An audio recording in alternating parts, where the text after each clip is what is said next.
जी, जो हमारे पास फॉर्मेशन होती है T3 और T4 की, तो हमारे पास मेनली जो है उसका मैकेनिज्म जो है हमारे पास ये होता है। ये तो पहले हमारे पास मैकेनिज्म में हमने पहले पढ़ना है कि आयोडीन कैसे सेल के अंदर आता है। तो हमारे पास जो थायराइड ग्लैंड होता है उसमें हमारे पास थायराइड सेल्स होते हैं। ये हमारे पास थायराइड ग्लैंड है, इसमें हमारे पास जो है थायराइड सेल्स है, इसके दरमियान इधर थायराइड सेल्स हो गए और इधर ये जो है फॉलिकल के इर्द गिर्द हमारे पास एपिथेलियल सेल्स है। तो इधर हमारे पास ब्लड कैपिलरीज भी है। तो ब्लड कैपिलरीज में हमारे पास आयोडीन आता है। तो आयोडीन जो है हमारे पास इधर से डिफ्यूज होकर हमारे पास सेल्स के अंदर जाएगा, लेकिन ऐसे डिफ्यूज तो नहीं होता। ये हमारे पास एक्टिव ट्रैपिंग इसमें होती है, जिसे हम लोग आयोडाइड ट्रैपिंग कहते हैं। आयोडाइड ट्रैपिंग का मैकेनिज्म क्या है? हमारे पास जो है ये जो हमें नजर आ रहा है, ये हमारे पास पूरा एक सेल है, ठीक है। ये हमारे पास ये वाली साइड जो है इसकी, ये हमारे पास फॉलिकल है, फॉलिकल है, हाँ, कोलाइड है ये वाली जगह। ये हमारे पास सेल है, इस तरफ कैपिलरी है, ठीक है। तो हमारे पास कैपिलरी में से जो है आयंस आते हैं, सेल के अंदर जाते हैं, सेल से बाहर निकल के फॉलिकल की तरफ जाते हैं। ये देखिए, ये कैपिलरीज है, इधर से आयन आते हैं और इधर सेल्स में जाते हैं और सेल से फॉलिकल में जाते हैं। तो सबसे पहले हम लोग बात करते हैं कि सेल्स में हमारे पास थायराइड ग्लैंड के सेल्स में हमारे पास कौन कौन से पंप्स हैं जिसके थ्रू हमारे पास आयन अंदर और बाहर जाते हैं। आयोडीन ट्रैपिंग कैसे होती है? Iodide trapping, sorry, iodine trapping नहीं कहेगी, आयोडाइड ट्रैपिंग कहेगी। तो हम लोग तो सॉल्ट जो हम लोग कॉमन टेबल सॉल्ट यूज करते हैं उसमें हमारे पास आयोडीन होता है, हमारी बॉडी के लिए आयोडीन यूज करते हैं। तो हमारे पास जो ब्लड में, अगर हम लोग 5 हिस्से ब्लड में बनाए आयोडीन के, तो उसमें से एक हिस्सा आयोडीन का जो है वो हमारे पास थायराइड ग्लैंड यूज करेगा। तो इसमें हमारे पास क्या होता है, इधर हमारे पास ब्लड आ रहा है, हमारे पास जो है इस सेल में 3 किस्म के पंप्स होते हैं। एक तो हमारे पास normal sodium potassium ATPase pump हो गया। दूसरा हमारे पास पंप, इसमें स्पेशल पंप है जिसे हम लोग कहते हैं NIS, जो आप लोग नजर आ रहा है, सोडियम आयोडीन सिम्पोर्टर पंप, ठीक है। तो इसका फंक्शन क्या होता है? आयोडीन को अंदर हमारे पास लाता है, साथ ही साथ सोडियम को। एक आयोडीन के साथ हमारे पास 2 सोडियम को ये अंदर सेल के लाएगा। हमारे पास तो सोडियम अंदर ज्यादा हो रहा है ना, सोडियम आता जा रहा है, हमारे पास सेल में ज्यादा होगा। तो उसको काउंटरैक्ट करने के लिए हमारे पास सोडियम एटीपेस पोटाशियम पंप जो है, इसमें से सोडियम बाहर निकलेगा, इधर से अंदर आएगा सोडियम, इधर से बाहर निकलेगा, इधर से अंदर आएगा सोडियम, साथ ही साथ आयोडीन अंदर आएगा। तो इस तरह हमारे पास इस सेल के अंदर आयोडाइड ट्रैप हो जाता है। आयोडाइड क्या है? ये जो हमें I- नजर आ रहा है, सिंगल आयोडीन का वो जो है, ये हमारे पास आयोडाइड है, ये हमारे पास I2 आयोडीन है, ठीक है। ये मॉलिक्यूल है और ये आयन है। तो हमारे पास आयोडाइड अंदर हमारे पास ट्रैप हो गया है। नॉर्मली इसकी कंसंट्रेशन सेल के अंदर जो होती है ऑलमोस्ट आई थिंक कितनी थी, 30 टाइम्स होती है। 30 टाइम्स ब्लड में जो हमारे पास आयोडीन की कंसंट्रेशन है, उसको अगर हम लोग 30 गुना करें, उतनी हमारे पास आयोडीन इसमें प्रेजेंट होती है। तो हमारे पास आयोडीन इधर आ गया सेल में। अब क्या होगा, इधर इस सेल में हमारे पास गोल्जी एपेरेटस भी होता है और साथ ही साथ क्या होता है, ये एंडोप्लाज्मिक रेटिकुलम। इनमें से हमारे पास क्या बनाएगा? प्रोटीन बनाएगा, ग्लाइकोप्रोटीन मॉलिक्यूल, जिसे हम लोग क्या कहेंगे? थायरोग्लोब्यूलिन। थायरोग्लोब्यूलिन ये बनाएगा और ये जो हमारे पास इधर से बाहर, इस सेल में से बाहर निकल जाएगा थायरोग्लोब्यूलिन, फॉलिकल की तरफ चला जाएगा कोलाइड में। इधर हमारे पास ये थायरोग्लोब्यूलिन है, ठीक है। आयोडीन जो है, आयोडीन हमारे पास बन गया है। अब एक बात याद रखनी, थायरोग्लोब्यूलिन जो होता है, इसमें हमारे पास ऑलमोस्ट 70 अमाइनो एसिड टायरोसिन होते हैं। टायरोसिन नाम का अमाइनो एसिड है, वो हमारे पास होते हैं। आयोडीन जो होता है वो हमारे पास इसमें जो अमाइनो एसिड्स होते हैं उस पे जाकर लगता है।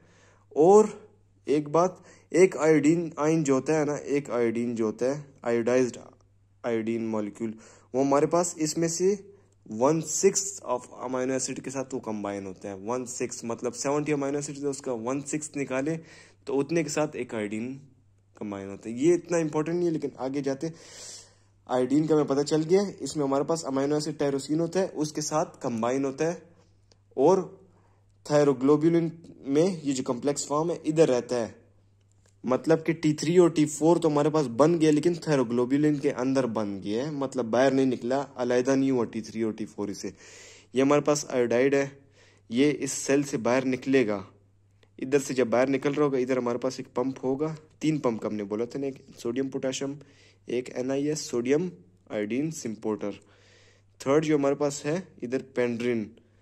पेंड्रिन जो है हमारे पास ये एक मॉलिक्यूल है, ट्रांसपोर्टर मॉलिक्यूल, जो कि मदद देता है क्लोराइड आयन को अंदर लेकर जाने में और आयोडीन आयन को बाहर निकालने में। आयोडीन हमारे पास नेगेटिवली चार्ज है, ये हमारे पास सेल से बाहर जाएगा, तो नेगेटिव हमारे पास कम हो रहा है, तो उस नेगेटिव को काउंटरएक्ट करने के लिए हमारे पास नेगेटिव चार्ज अंदर आएगा। तो ये हमारे पास आयोडीन बाहर चला गया है। आयोडीन इधर जो है ऑक्सीडेशन होती है, इस आयोडाइड की ऑक्सीडेशन होती है आयोडीन में। क्यों? क्योंकि थायरोग्लोब्युलिन जो है, जिसमें हमारे पास अमाइनो एसिड्स है, वो आयोडीन के साथ, आयोडाइड के साथ कंबाइन नहीं होते, बल्कि वो आयोडीन के साथ कंबाइन हो सकती है, नेसेंट आयोडीन के साथ, जो कि इतना रिएक्टिव नहीं, उसके साथ ये कंबाइन हो सकती है। तो ये जो हमारे पास सबसे पहले इधर ब्लड से हमारे पास आयोडीन अंदर आ गया। ये आयोडीन क्या होता है, इस इधर से जाता है, बाहर निकल जाता है। इधर हमारे पास ग्लोब्युलिन बन जाता है, वो इधर से जाता है और बाहर निकल आता है। आयोडीन इधर जो है इसके अमाइनो एसिड्स के साथ कंबाइन हो जाएगा। अब इसके साथ कंबाइन हो गया, इसका मतलब है कि इस थायरोग्लोब्युलिन के अंदर जो है हमारे पास MIT भी बन सकता है, DIT भी बन सकता है, T3 भी बन सकता है, T4 भी, और ये भी बन सकता है। अब लेकिन ये बन गए हैं, लेकिन इसके अंदर ये है थायरोग्लोब्युलिन के अंदर। अभी थायरोग्लोब्युलिन क्या करेगा, ये जगह हमारे पास क्या है, ये हमारे पास फॉलिकल है। हम लोगों ने पढ़ा भी है कि कोलाइड में जो होते हैं हमारे पास, फॉलिकल के अंदर कोलाइड होते हैं, कोलाइड के अंदर हमारे पास थायरोग्लोब्युलिन स्टोर हो जाता है, T3 और T4 हमारे पास स्टोर हो जाता है। वो ये चीज़ है जो स्टोर हो जाती है।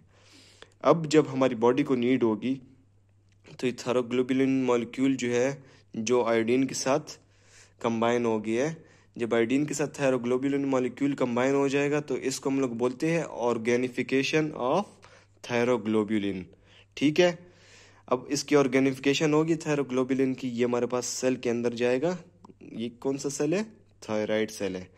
इसके अंदर जाएगा, पिनोसाइटोसिस होगी हमारे पास, इसके अंदर जाएगा, तो इसका जो हमारे पास ये जो मेम्ब्रेन हमें नजर आ रहा है, ये इसको कवर कर लेगा इस तरह। ठीक है, थायरोग्लोब्युलिन को हमारे पास कवर कर लिया इसने। अब इधर जब सेल में जाएगा, सेल से बाहर निकलने से पहले थायरोग्लोब्युलिन जो है कन्वर्ट होगा किस में, या T3 में या T4 में, या इन दोनों में होता है। क्योंकि एक जब ऑर्गेनिफिकेशन हो जाती है, जब आयोडीन हमारे पास कंबाइन हो जाता है थायरोग्लोब्युलिन के साथ, तो इसमें हमारे पास ऑलमोस्ट 30 T4 मॉलिक्यूल्स होते हैं जो कि बन सकते हैं, और साथ ही साथ थोड़े से T3 मॉलिक्यूल्स बनते हैं। तो ये हमारे पास थायरोग्लोब्युलिन जा रहा है, इधर सेल में चला गया, इधर हमारे पास ये प्रोटीएज एंजाइम वगैरह जो है इस थायरोग्लोब्युलिन के साथ रिएक्ट करेंगे और इसकी ब्रेक डाउन करेंगे T3 और T4 में। T3 और T4 इस सेल से बाहर निकलेगा, इधर कैपिलरीज हमने पढ़ा था, कैपिलरीज में जाएगा, ब्लड में चला गया, ब्लड से हमारे पास टारगेट सेल्स पे चला जाएगा। तो ये हमारे पास T3 T4 तो चला गया, जो बाकी जो इसके ब्रेक डाउन था, मोनोआयोडोथायरोनिन और डाईआयोडोथायरोनिन, टायरोसिन आई थिंक कहते हैं, डाईआयोडोटायरोसिन और मोनोआयोडोटायरोसिन। तो ये जो है हमारे पास T3 T4 तो निकल गया थायरोग्लोब्युलिन से, बाकी जो इसके कंपोनेंट्स हैं जैसे ये हो गए, ये वापस रिसाइकल हो जाएंगे आयोडीन में। तो हमारे पास क्या होता है, सोडियम और आयोडीन अंदर आ गया। आयोडीन हमारे पास यूज कैसे होता है, आयोडाइड आयन हमारे पास इधर जाएगा, इधर इसकी ऑक्सीडेशन भी हो जाएगी और आयोडीन में कन्वर्ट हो जाएगा। इधर इसी सेल के एंडोप्लाज्मिक रेटिकुलम गोल्जी अपैरेटस से हमारे पास ग्लोब्युलिन थायरोग्लोब्युलिन मॉलिक्यूल बन गए, ये दोनों कंबाइन होकर हमारे पास ऑर्गेनिफिकेशन हो गई थायरोग्लोब्युलिन की। ये हमारे पास वापस इस सेल में जाएगा जब चाहिए होगा, इधर तो वैसे स्टोर है लेकिन इधर से सेल में जाएगा, ये हमारे पास इधर एंजाइम के साथ हो मिल के जो है ये हमारे पास T3 T4 बनाएगा और ये ब्लड में चला जाएगा। तो ये हमारे पास मैकेनिज्म है थायराइड हार्मोन्स की फॉर्मेशन का।